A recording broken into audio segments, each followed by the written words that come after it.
Hi, Dr. Carol Robleski here, and I am making this video for a friend to show how to make udon noodles out of king oyster mushrooms. So first off, these are king oyster mushrooms. I got them at my Asian market. You're going to see these are huge mushrooms, and let's remember how absolutely beneficial all mushrooms are to your health. But we're going to do something today that's just going to be a little bit mind-blowing, and it's going to change how you think about noodles or udon noodles. So what we're going to do is we're going to take the king oyster mushroom, and I'm going to cut off the bottom, and this goes in my scrap bag because that's going to turn into the makings for broth. Always save your scraps if you can, if you want to make your homemade broth. Now, on the video where I learned to make the noodles out of the king oyster mushrooms, the gentleman, the restaurateur who originated this, and I can give a link to that recipe, used a julienne device. I tried it and I made a colossal mess out of it. It may be user error, it may be bad equipment, or it could be both. The other thing I tried to use was the julienne aspect of my mandolin. Again, didn't really cut the noodles the way I wanted, and it caused a colossal mess trying to dig that out of the mandolin. So I scrapped that. So I'm just going to show you the Carol technique to making the udon noodles. If you have a better way to do it, please do it.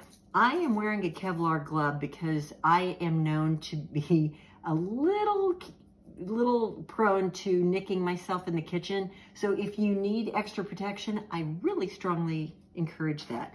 So what we're going to do is, since we've already kind of shredded part of the mushroom and you can see that it rolls around, I'm going to cut off a flat end of the mushroom, and I'll come back to that. And then you'll see it lays flat. And then the goal here is, and I'm going to say, this kind of a knife is really useful in making clean cuts. So we're going to cut planks, I guess as I would call them, thin planks out of the mushroom. And you can do this for whatever size or consistency you'd like. This is all usable material. You're going to make the noodles out of all of this when it hits boiling water. So it will be whatever you'd like it to be. You can make them fettuccine. You can make them angel hair. These are imperfect, but perfectly imperfect for me. They seem to work. So what we'll do is we're gonna take this kind of a regular piece, and I'm just gonna start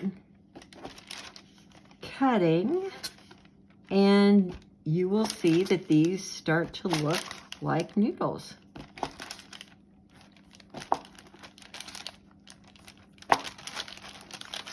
Now, these are kind of wide and flat, and if you want to take more time to make them more regular, honestly, it's really whatever you want to do. So we'll do it one more time. Take your really great knife, make sure it's sharp, and then make these as thin or as thick as you'd like.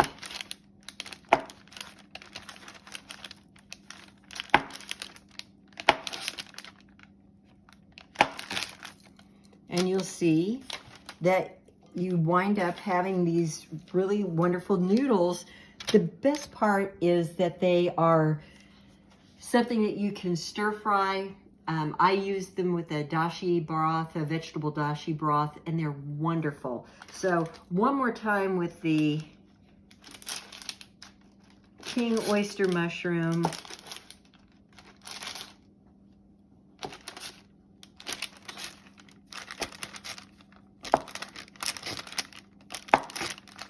And there you have it.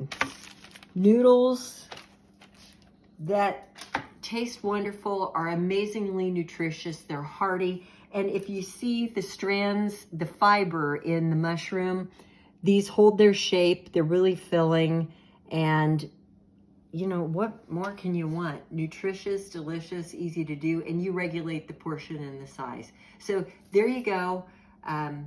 King oyster mushroom noodles.